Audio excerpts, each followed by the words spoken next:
आज बुद्धम शरणम महाविद्यालय में भाकपा माले की ओर से कार्यकर्ता कन्वेंशन था। इस चुनाव में आप क्या चाहते हैं, अपना परिचय देते हुए बताएं। भाकपा माले के उम्मीदवार जमानिया विधानसभा से ईश्वरी प्रसाद कुशवाहा हैं। किसान आंदोलन में उन्होंने काफ़ी ताकत दिया पिछले दिनों, जो देश के स्तर पर जब मोदी सरकार ने देश की खेती को, फसलों को कॉरपोरेट के हाथों में बेचने की साजिश रची, उसके खिलाफ जो संयुक्त किसान आंदोलन शुरू हुआ, उसमें ईश्वरी प्रसाद कुशवाहा उसके बड़े नेताओं में रहे हैं।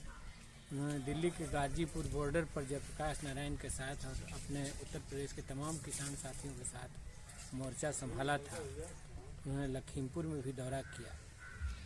तो हम तो यही कहेंगे कि इस बार किसान आंदोलन ने मोदी सरकार को पीछे हटा करके देश की खेती को बचाया कॉरपोरेट के हाथों नीलाम होने से।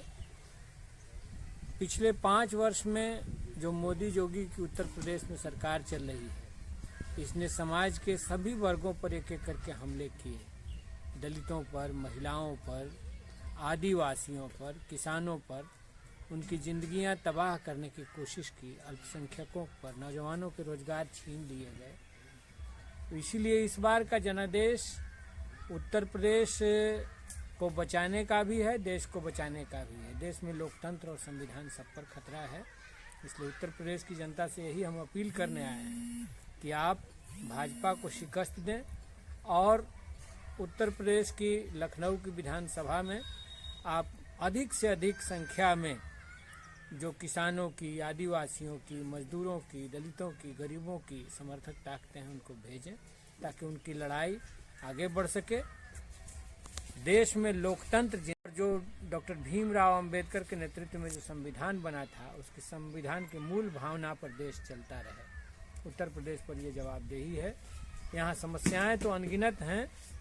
आवारा पशुओं की समस्या से लेकर के, महंगाई की समस्या से लेकर के, बेरोजगारी की समस्या से लेकर के, घाटे की खेती की समस्या से लेकर के समस्याएं बहुत हैं।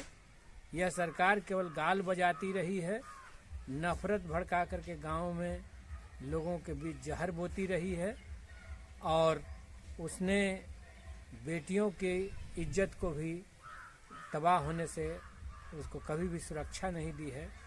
वो यहाँ पर मुठभेड़ का एक राज बना देने की उन्होंने कोशिश की है। अपराधी खुलेआम घूमे हैं। आज अजय मिश्रा टेनी के लड़के को जिस तरह से बेल दिया गया और प्रशासन ने जिस प्रकार से सहयोग दिया, वो बेहद शर्मनाक है। किसानों को इसका बदला लेना है और निश्चित रूप से यह 22 का चुनाव, 24 के चुनाव के भी रास्ते को प्रशस्त करेगा। इसलिए उत्तर प्रदेश पर बहुत बड़ी जवाबदेही है। हम चाहते हैं कि एक तरफ योगी को शिकस्त दिया जाए और दूसरी तरफ लाल झंडे की ताकतों को, समाजवादियों को अधिक से अधिक तादाद में आप उत्तर प्रदेश की विधानसभा में भेजें। थैंक्स।